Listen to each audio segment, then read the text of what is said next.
오늘 낭독할 책은 미술의 마음입니다. 저자 윤현희, 임상심리학자, 심리치료의 한 가지 방안으로 미술작품의 창작과 감상을 활용한다. 그림에 담긴 심리학적 의미들을 발견하여 대중적 저술을 통해 사람들과 일상적으로 공감을 나누는 작업을 하고 있다. 한국에서 KPIC 한국아동인성검사개발과 연구에 참여했으며 임상심리학으로 석사 학위를 취득했다. 이후 종합병원 신경정신과에서 근무하며 대학에서 심리학을 가르쳤다. 캐나다로 이민 후 온타리오 주정부 산하 아동정신건강센터, 카톨릭 가정상담센터에서 연수 후 텍사스 A&M 대학교에서 아동 청소년 임상신경심리학 전공으로 심리학 박사학위를 받았다. 동양의 집단주의적 문화와 서양의 개인주의적 문화가 청소년의 공감 능력 발달에 미치는 상이함을 연구하여 그 독창성을 인정받았다. 미국 캐나다의 교육청과 아동 청소년 정신건강 클리닉에서 활동했으며 자폐증을 비롯 발달장애를 가진 아동, 청소년을 치료하며 대학에서 심리학을 가르쳤다. 그림과 관련해서도 활발한 활동을 하고 있다. 미국 휴스턴에 거주하며 라이스 대학교 글래스코 스쿨과 휴스턴 현대예술박물관의 아트스쿨을 오가며 그림을 그려왔다. 저술 활동으로는 공감이 이루어지는 방식에 관한 글모음, 치유를 위한 심리학, 매거진이 다음 카카오 제4회 브런치북 프로젝트 은상을 수상한 바 있다. 저서 미술관에 간 심리학은 시각예술과 화가들의 삶에 대한 깊이 있는 심리적 접근으로 미술 교양에 대한 새로운 해석을 보여주며 전국 도서관과 북클럽에서 추천 도서로 선정되는 등 많은 독자들의 사랑을 받았다.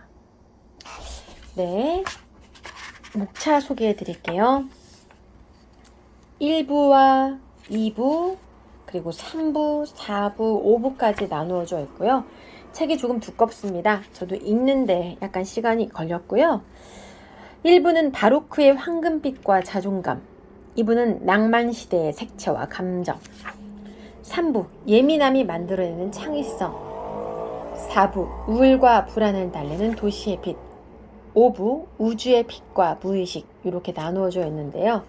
제가 기억에 남았던 부분은요, 3부 예민함이 만들어내는 창의성, 이 부분이었어요. 이 내향적인 성격을 어떻게 다룰까라는 이 속 제목이 있는데요. 제가 스피치 교육을 하다 보면 대부분 내향적인 분들이 많이 있으세요. 그래서 그 분들에게 또 이 책을 좀 추천을 해드리면 좋지 않을까 싶기도 하고요. 네, 199페이지부터 낭독을 해보도록 하겠습니다. 책이 꽤 두껍고요. 생각을 하면서 읽어야 되는 책입니다. 예민함이 만들어내는 창의성, 내향적인 성격을 어떻게 다룰까? 19세기 말과 20세기 초 덴마크 코펜하겐의 화가들은 명상적이고 우아한 느낌이 가득한 빛이 투사된 실내 공간을 즐겨 그렸다. 담담하고 관조적인 감성으로 가득한 실내의 전경은 겸손한 태도 아래 감추어진 스칸디나비아인의 흔들림 없는 자부심을 반영한다. 페데르 세베린 쿠레위에르가 묘사한 북해의 푸른 황호는 고즈넉한 아름다움을 품고 있다. 섬세하고 세련되며 뛰어난 묘사로 정평이 난 쿠레위에르의 화려했던 커리어를 종식시킨 것은 조울증과 매독으로 인한 정신 착란증이었다. 쿠레위에르의 생애는 일주량과 관련해 북구인을 괴롭혀온 정신과적 질환인 계절 성정서 장애, 그리고 창의성과 정신질환의 관계를 조명해 볼 기회를 제공한다.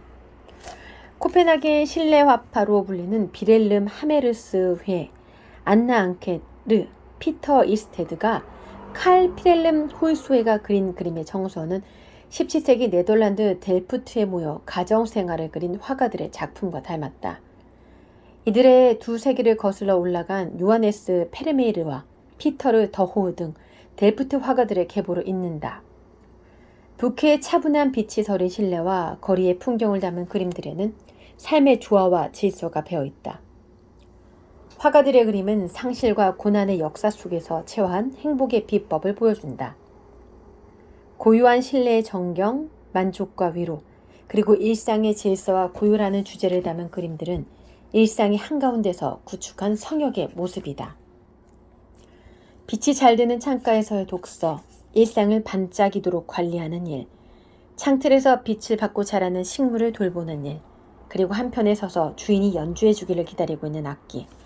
코펜하겐 실내화파 화가들은 특별할 것 없는 생활의 요소들과 진부해 보이기까지 하는 과제들을 즐겁고 장엄하고 아름다운 것으로 만드는 법, 사랑하는 사람들과 연결되고 소통하는 삶을 사는 법, 그에 관한 성찰을 실행으로 옮기는 법을 조용히 제시한다. 이런 그림들은 행복의 의미를 반추하게 만든다. 조용한 빛이 깃든 신뢰의 정경이 북구인의 일상에 구축된 행복의 성체라면 우리 내면에서 작용하는 심리적 면역기제 역시 행복에 이르는 통행로가 될 수 있다. 예술가와 불안한 정신, 페데르 세베린 크레 위에르. 스카겐의 푸른빛. 유럽을 여행 중이던 몇 해 전 여름, 밤은 무척 더디게 찾아왔다. 한낮에 맹렬함을 잃어버리기는 했지만 심야를 향해 가는 시간에도 태양은 여전히 지상을 환하게 비추고 있었다. 10시를 훌쩍 넘겨서야 거리마다 어둠이 깃들기 시작하면서 에펠탑은 불빛을 온몸에 휘감고 유려한 A라인 실루엣을 자랑하기 시작했다. 북구의 화가들이 사랑했던 유틀란트 반도의 땅끝 마을 스카겐. 파리보다 위도가 훨씬 높은 그곳에선 어둠이 훨씬 더디 찾아봤을 게 분명하다. 하늘에서 내려다보자면 덴마크의 유틀란트 반도는 어깨가 구부정하고 상투를 튼 거인을 닮았다. 그 거인의 상투 끝에서 두 개의 바다가 만난다. 녹색의 부케와 푸른색의 발트해가 서로를 향해 느리게 달려오지만 서로 다른 바다는 섞이지 못하고 염분의 농도 차이는 선명한 경계선을 드러내고 만다. 땅이 끝나고 두 개의 바다가 만나는 곳이라니 상상해보지 못했던 낭만이다. 인적이 닿기 쉽지 않은 곳이겠지만 19세기 덴마크와 스웨덴, 노르웨이의 화가들은 바닷길을 건너와 투명한 달빛이 보석처럼 흩뿌려진 스카겐 밤바다에서 시간을 보내곤 했다. 화가 페데르 세베린 크레 위에르는 스카겐의 낭만적인 서정을 세상에 보여준다. 화가의 눈에 비친 한여름밤, 연보랏빛이 감도는 해변은 아내 마리를 위해 준비된 무대였다. 달빛을 받아 반짝이는 수면과 대기는 마리를 위해 밝혀진 조명인 듯 몽환적인 아름다움을 담고 있다. 쿠레 위에르가 거닐었던 스카겐의 푸른 밤엔 독일 작곡가 막스 리히터의 연주곡 빛의 본질에 관하여가 흐르고 있을 것 같다. 쿠레 위에르가 그린 19세기 말 스카겐의 푸른 시간에는 바다를 바라보는 땅끝에 황홀함이 스며 있다. 스카겐 해변의 이 신비로운 저녁 풍경은 당시 유럽 예술가들을 유혹했다.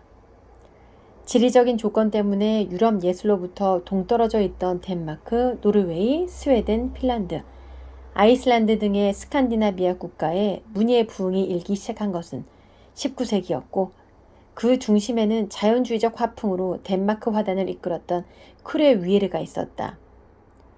동시대의 미카엘 앙케르를 비롯한 덴마크 화가들은 어촌의 거친 생활과 생업의 최전선인 바다를 주제로 스칸디나비아의 민족적 정체성을 부각하는 화풍을 견지했다. 반면에 파리에서 인상파들과 교류하다 귀국한 쿠레 위에르는 자연광이 연출하는 스칸디나비아 특유의 빛과 여가 생활을 그림에 담았다. 19세기 중반 노르웨이에서 태어난 쿠레 위에르는 생모가 정신줄환을 앓았던 이유로 이모에게 입양되어 덴마크에서 자랐다. 어린 시절부터 동물학자였던 이모부 헬릭 크레 위에르 곁에서 현미경으로 본 표본을 그리곤 했는데 재능을 알아본 이모와 이모부는 일찍부터 그의 미술 교육에 힘을 쏟았다. 그 결과 쿠레 위에르는 코펜하겐의 왕립예술학교에 진학했고 수석으로 졸업하는 등 뛰어난 기량을 보였다. 25살이 되던 해에는 유럽 전역의 미술관을 여행하며 공부하고 파리로 건너가 당시에 많은 스칸디나비아 화가들이 그랬던 것처럼 레옹 보나의 스튜디오에서 그림을 배웠다. 1881년 파리 살롱전에 입상해 성공을 거두고 덴마크로 돌아온 후 스카겐에 정착했던 동료아가 미카엘 앙케르의 초청으로 그 지역을 방문할 기회를 가졌다. 미카엘과 안나 앙케르 부부는 스카겐 예술가 커뮤니티를 이끌며 활동했다. 스카겐 태생의 안나 앙케르는 쿠레 위에르의 부인 마리와 함께 파리에서 동문수학했던 동료였다. 그녀는 미카엘 앙케르와 결혼 후 부모가 운영하는 브렌둠스 호텔을 중심으로 스카겐 예술가 공동체를 운영하고 있었다. 스카겐에 매료된 쿠레 위에르는 매해 여름 그곳을 방문했고 마리와 결혼 후에는 스카겐에 정착해 예술가 공동체를 이끌었다. 토박이었던 미카엘 앙케르가 삶과 투쟁의 현장을 담았던 것과는 달리 도시 생활에 익숙했던 쿠레 위에르는 축제, 해변 산책, 목가적인 풍경, 레스토랑이나 카페에서의 화합, 어부들이 여가를 보내는 모습을 즐겨 그렸다. 부케의 여름은 짧았고 그들은 짧은 빛의 시간과 대기의 색채에 탐닉했다.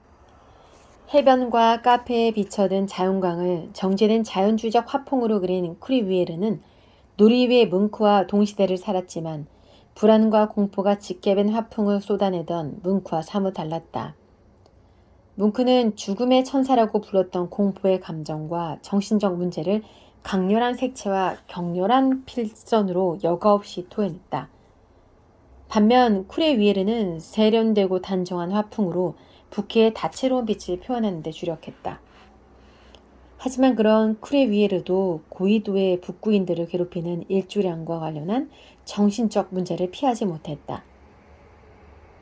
긴 겨울을 동반하는 북구의 기후와 고르지 못한 일주량은 빛에 민감하고 세련된 그림을 그리던 화가의 삶을 잠식했다.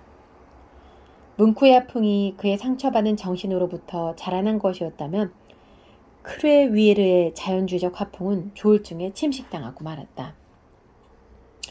네, 이 책을 보시면은요, 자, 이렇게 사진도 나와 있어요. 그래서 오늘은 이 책을 낭독을 하면서 사진을 좀 보여드리고 싶었거든요. 그래서 이 책을 읽어 보신다면은 사진도 보면서, 사진이라기보다는 이제 그림이죠. 책 속에 들어가긴 했지만은 작가들의, 화가들의 이제 그림을 보면서 이 책을 읽어 나가시면은 한결 더 이해가 빠르실 거고요. 몰입이 잘 되실 거예요. 오늘은 윤현이 지은 미술의 마음을 낭독을 해 보았습니다.